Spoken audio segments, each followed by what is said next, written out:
Yo, yo, welcome to Trippy Commentaries and our Week 3 Fantasy Showcase. We will look at a lot of the top stories heading into this next week of fantasy. It starts with the Atlanta Falcons taking on the Tampa Bay Buccaneers. Be careful, watch out for those Thursday matchups. Unless you have a sure thing, you might want to just kind of play it safe. Specifically, most likely you're going to probably bench Doug Martin. What do you think, Mike? Vincent Jackson, you have him. Do you feel confident starting him this Thursday against the Falcons? It's really tricky. Thursday night games, for some reason, your players always seem to have off games. I don't know what it is about these Thursday night games. Yeah. I have to start Vincent Jackson still. I wanted to bench him, but I think I'm going to have him in my lineup this week. Definitely a hard guy to I think bench. he is a guy you have to start. Along with Doug Martin, I can see how you want to bench him. But Gotta I wait think to see what you have. Exactly. But I think he is due for a game here, a good one. No doubt. And of course, you have Mike Evans. We still got to wait to see what we have in him as well. That was Mike. I'm RJ. Also joined up by FPS Kyle. Vincent Jackson, he really can't bench him at this point. Not yet. No, I mean, look, we've only seen 2 weeks out of a whole season, so a lot of these guys are going to bounce back. Obviously, Tampa is still trying to figure themselves out, figure out what their purpose is on offense, what direction they're going in. Tedford was finally calling plays last week, so that's kind of a plus for Tampa. Maybe he's going to be able to be the play caller going forward, so that's probably going to work into Vincent Jackson's favor. I'm sure he's going to want to get him the ball a little more. And at least the offense will be a little more comfortable at that point. Doug Martin, I mean, oh man, I would like to start Doug Martin this week just because of Atlanta's crappy run defense. Yeah. We saw the Bengals torch them last week, Gio Bernard and Jeremy Hill. And then even week 1, we had multiple running backs for the Saints that were running all over them. So in that situation, I kind of like to see Doug Martin, but we're still not really sure how healthy Doug Martin is going to be, how many carries he's going to get, and it's Thursday night. A lot of red flags there. So if you're desperate, I would definitely start him over somebody that you're probably going to pick up who's going to get 5 carries in a game. But if you got a couple other guys you can work around, then maybe like I guess you're going to do RJ this week since you have Doug Martin. Probably leave him on your bench and throw somebody else in there. Yeah, I'll probably start Terrence West over him as far as my flex position goes. Definitely, as far as a Doug Martin owner, I think you have to wait and just see what you have there. Yeah. Because Bobby Rainey looks so good. They really can't back off of him too much. Yeah, he could still outtouch Doug Martin on Thursday. So Yeah, we'll see what happens. We'll also break down this Green Bay situation here. Talking about Davante Adams, really. I mean, this guy has arisen as the number 3 wide receiver. Of course, you do have a couple tight ends that tend to get some targets. I know Andrew Corliss seemingly gets targets whenever he finds a way in there. But other than that, he's the number 3 receiver here. Overtaking Jarrett Boykin. Randall Cobb and Jordy Nelson are off to great starts. yeah. But you have Davante Adams here, who's clearly on the rise. What are you thinking? Is he a must-own? I think he's definitely a flyer. Yeah, I mean, this is a second-round pick receiver here in a draft that had so much depth at receiver. This is a guy that Green Bay likes a lot, and I know towards the end of training camp, they said he, for some reason just started to explode on their practice field. Like, this guy came out of nowhere. And there was always talks of, man, maybe this guy right now is better than Boykins is. And we're starting to kind of see that. I mean, we see last week Adams comes in, gets 5 out of 7 targets for 50 yards, looks explosive off the ball, talented receiver. And, I mean, maybe a stretch to try to pick him up this week and try to start him. I wouldn't suggest that. Let's see how it plays out. Let's see if he actually gets into that role of being that solid number 3. Because it's still kind of in the air of, they're still going to want to use Boykins because obviously he proved last year that he can still play. And nothing's, it's not taking away anything from what Boykins is doing. It's just Adams came in and Adams shocked is just everybody. better, man. He's great. Yeah. If it was another draft, he would have went higher. That's the same reason why Jordan Matthews fell to the Eagles. Kelvin Benjamin fell to the Panthers late. Brandon Cooks for the Saints. I mean, in any other draft, those guys go a lot higher. Yeah. but they fall to really good teams. It's amazing. So they got Devontae Adams. For those of you who aren't familiar with Devontae Adams, he was actually the Oakland Raiders rookie quarterback Derek Carr. He was his number one guy. So he has a lot of experience with an NFL quarterback here. So Aaron Rodgers, I'm sure, loves that. Definitely going to get him more involved the more they go into the season. And as far as Jarrett Boykin's concerned, I mean, you kind of have to drop him because I think Devontae Adams has passed him up. That's for sure. Way more upside right now. We didn't want to open up with the Adrian Peterson situation. That's been all over the airwaves to the point of it's just extremely annoying. I'm sick of hearing about it. Oh, man, it's terrible. It's really overtaken everything. Combine that with Greg Hardy and Ray Rice. And, man, even Colin Kaepernick got a penalty for saying something illegal, apparently. Can only speculate. I think there's 2 words I can think it is, and we'll let you come to your own opinion on that. Definitely some stories that aren't putting the league in a positive light, but Adrian Peterson will look at from a fantasy perspective. Right. This guy, I ranked number 1 overall heading into the season. This is truly shocking here. If he plays, he's a must start. It doesn't look like he's going to play at this point now that you have the governor of the state coming out. That's a rough situation. We think he's definitely going to be due a 6-game suspension. Who knows when that actually goes into effect. I think he's definitely out. I think we can all agree on that. Matt Asiata, 13 for 36 as far as carries last week. I don't know. He just didn't really impress me too much. His receiving definitely bailed him out because he had 48 yards receiving and a touchdown. I think Matt Asiata is pretty much legit going forward just because he's going to get receiving yards. I mean, he did this last year. I believe there was a game where Peterson was out, and I believe Toby Gerhart was also banged up. Asiata got in. He put up points, and everyone's like, "Oh wow, Asiata!" Like I remember everyone jumped to the flyer, waiver wire to get him. But those players came back, and Asiata really didn't have a chance to show what he can do. Mm-hmm. So maybe this is his chance. I like Jerick McKinnon as a more natural, better running back. Yeah, the rookie. He's the rookie. I think he is going to be their playmaker eventually. I think this is a guy that they feel once Peterson either his contract expires and he is no longer with Minnesota or retires.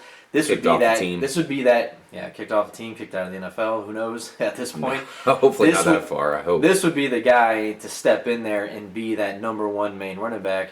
So I don't know if it's a thing of maybe he's not as familiar with the offense yet for being a rookie, but I can see Jerick McKinnon, if this Peterson thing plays out and he's not going to be playing for at least 6 weeks, McKinnon eventually getting up ahead of Asiata and becoming their featured back. Yeah, we'll see what happens. Man, Adrian Peterson, he was one of the top guys for so long. All of a sudden, you have some situations coming out. Really crazy how, you want to call it a first-time offender, then you have other stories, and it's like, whoa, well, now is it not a first-time offender anymore? You just don't know what the hell's going on. Hopefully, we could just hope for the best here. Hopefully he gets back on the field at some point this season. If he's going to start sitting games out, hopefully they can just put the suspension right away, so that way at least it counts towards that. Yeah, it's weird. I hope he comes back just because I have Patterson, and we saw the Vikings offense absolutely suck last week. True. Without Adrian Peterson. And it's amazing how one player leaves a team and then it just fucks up all the others. My replacement's Chris Ivory. No, not bad. Let's go ahead and talk about the Bears here now. They of course have Jay Cutler throwing to 2 looking like injured guys. Brandon Marshall comes out and scores 3 touchdowns. Neither of them really have a ton of yardage here, but of course talking about Alshon Jeffrey and Brandon Marshall. Hopefully they both get healthy. I'm still worried about Alshon Jeffrey going forward. Brandon Marshall looks great. Yeah, Brandon Marshall, he does what he does best. This guy scores touchdowns. That's what you want Brandon Marshall for. Even when he's injured, he's going to find a way to get in the end zone. Alshon Jeffrey, I noticed he had the biggest problem on Sunday. You could see in his breaks when he was coming off the line of scrimmage, when he was trying to make cuts and stuff, he just did not seem like the crisp route runner, the big guy that gets downfield quickly. Yeah. We didn't see that out of him. So he was pretty much non-existent. Brandon Marshall, like I said, this guy we've seen him play injured before and put out awesome games. So this is kind of nothing new for him. Plus, I think some of it with Brandon Marshall is a little bit of smoke screen. We see these coaches like to do this. Patriots do all the time. They put all these guys saying that they're hurt, questionable if they're going to play, and they screw with us in fantasy world. They fuck with our mind because they're like, oh, they don't play till Sunday night, but he's questionable, so I need to start this guy at 4 o'clock. Fantasy conspiracy theory. Exactly. But But here's the thing, though, because we already had the issue with Alshon Jeffrey going into the season. I know you were worried about it from a standpoint of Jay Cutler just likes Brandon Marshall that's more. his boy, of course. Now you throw in the injury. Yeah. I mean, where do you put Alshon Jeffrey, wide receiver 2? Right, yeah, I mean, I feel he's a wide receiver too with Jay Cutler. I've always kind of felt that way of him. I actually passed on him in the draft when I could have picked him. Had it not been Jay Cutler, I probably would have picked him. But I mean, you just see the difference in the numbers. I mean, Alshon Jeffrey did good even towards the end of the year, but nothing like what Brandon Marshall did. Brandon Marshall had a great season last year, and you got to remember for a period there, Brandon Marshall wasn't doing anything. Mm-hmm. And towards the end of the year, obviously, he blew up again once Jay Cutler came back. So. Yeah, I always felt Alshon Jeffrey now is a number 2 until he can prove me otherwise. I'd say right now with the injury, I'm dropping him down to a number 3. Wow. For this week. Mike, what do you think? I mean, Brandon Marshall probably going to be top 5 caliber here again this year, provided this injury doesn't get worse. But Alshon Jeffrey, I'm getting a little bit worried here. The one saving grace is that offense seems to be pretty high octane. What do you rank him? Wide receiver 2, wide receiver 3? Wide receiver 3 flex type guy. Wow, right fall from now. grace. Yeah, unfortunately, like Kyle said, with Cutler in there, he doesn't. I don't know what it is. He doesn't get as many looks, I guess. You can tell Cutler, his first look is always usually to Marshall. Brandon Marshall, and if it's not, it's because he's setting something up for Brandon Marshall. Mm-hmm. Right. Nobody can blame him. And then there's, I mean, come on, Brandon Marshall's one of the best receivers in the game. That's what you want to do. Jeffries is still trying. He's still trying to prove himself. He had a big year last year, but you got to do it again in the NFL, or else it doesn't matter. No doubt.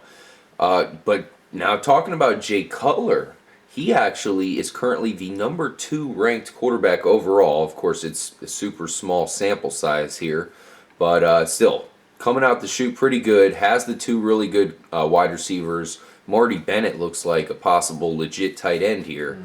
Mm-hmm. Jay Cutler, I mean, would you potentially start this guy, Mike? I know you like to go for the upper echelon quarterbacks in our league. You currently have Drew Brees. But if you don't have one of those top guys, Jay Cutler might be a really good bet here. Yeah, absolutely. If you don't have one of those elite quarterbacks, Jay Cutler's definitely one of those guys you need to be looking at inserting into your lineup because he's got weapons all around. Like you said, he's Big got time. 2 solid wide receivers and Marty Bennett.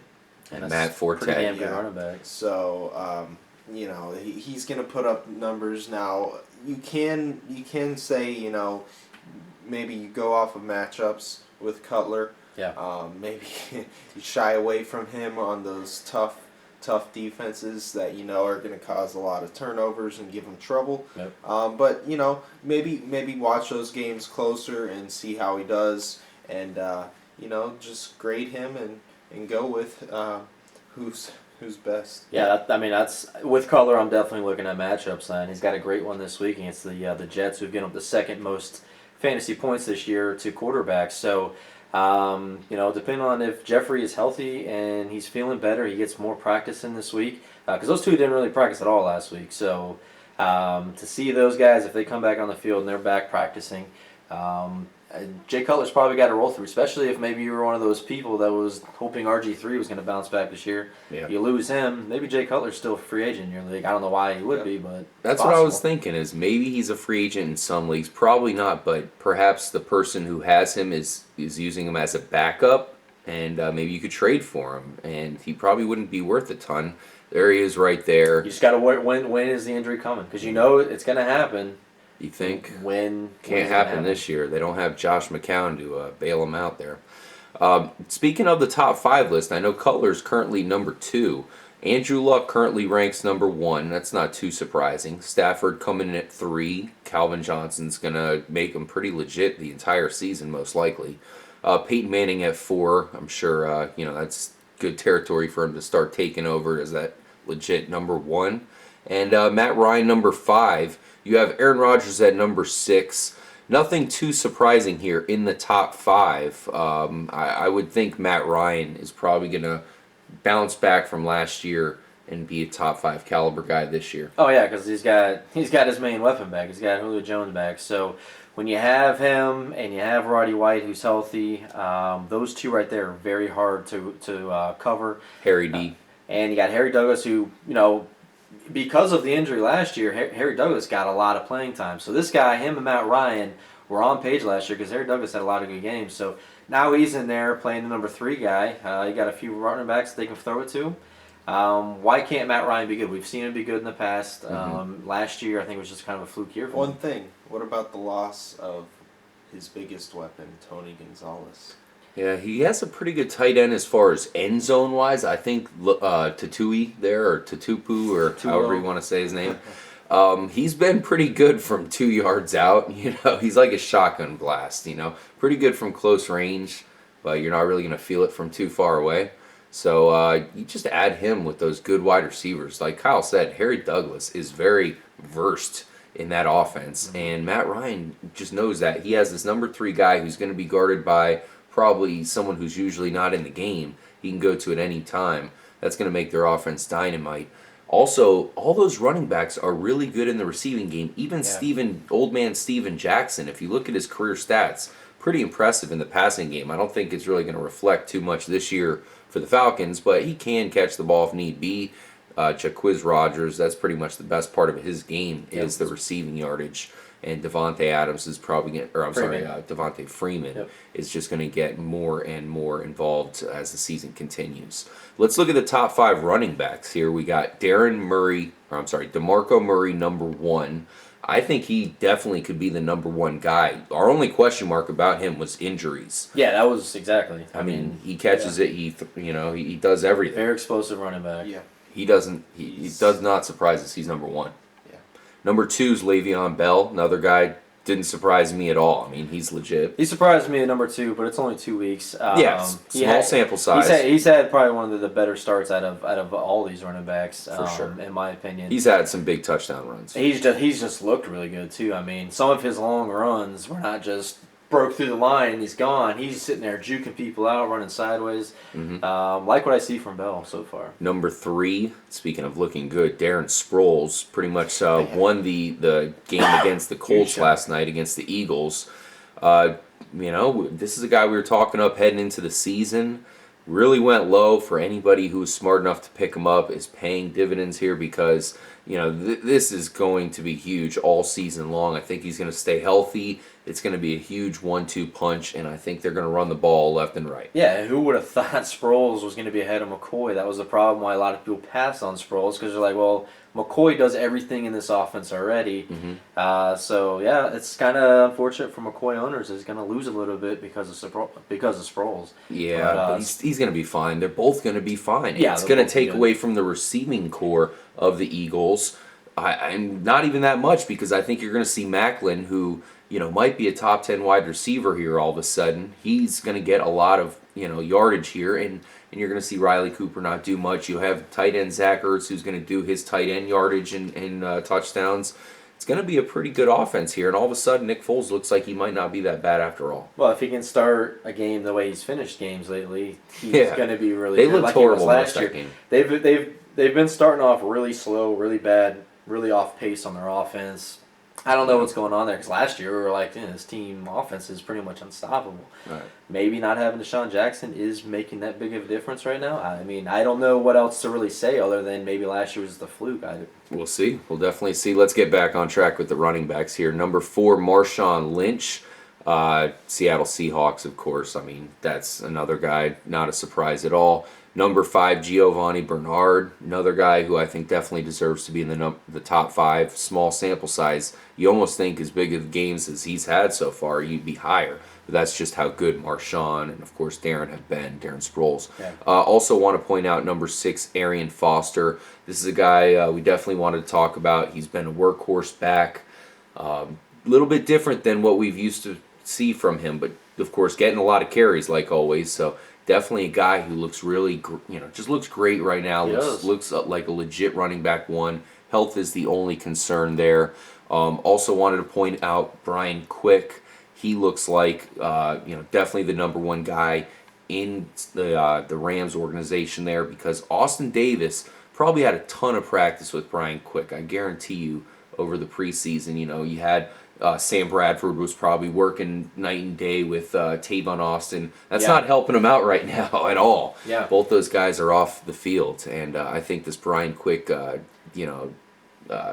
Yeah, I mean, my only thing name for is. Brian Quick is he's probably not going to get a lot of touchdowns. He's probably going to get you like 7-8 points every week, but that's good. You coming into bye weeks, you're going to want somebody to throw in there. I mean, if you're in a 14-person league, this guy, I guarantee, is still available. At least he was last week. If he's not this week, this is a guy that you can pick up, and you're probably going to get somewhere between 6 and 8 points out of him as a minimum. And maybe you are lucky to get the touchdown that week.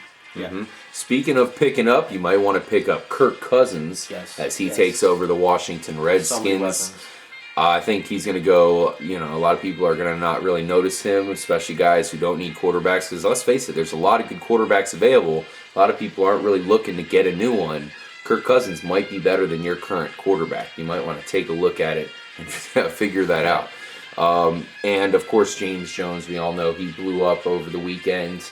He's probably the number one guy for sure there in Oakland. He's the most competent guy. Derek Carr is going to get, some fantasy points here to these players. Someone's got to get the points. It's probably going to be James Jones. Would you scoop him up, Mike? Yeah, I mean, he's definitely worth throwing in there for one of your wide receivers on the bye week. No doubt. There's other 3 receivers on lame ducks, man. I mean, Rod Streeter kind of like a little bit. Daenerys Moore, and who's the other one? Streeter. Yeah, Streeter, Denarius Moore. That's the 2 other guys, really. Yeah, so they have like Andre Holmes or something Andre like Holmes, that. I was thinking of. So those 3, I'm not liking them. A lot of people gave Jones some crap in the beginning of the season, thinking he was worn down. I don't see it, man. This guy was great with Green Bay. He's got someone throwing to him. He's going to do great in Oakland. Looked pretty good last weekend, despite fumbling it twice on one play. Yeah. Thank you guys for joining us here at Trippy Commentaries. Make sure to stay tuned. Of course, we'll release our next fantasy update on Wednesday. Peace out, stay trippy, and good luck this weekend, guys. Later.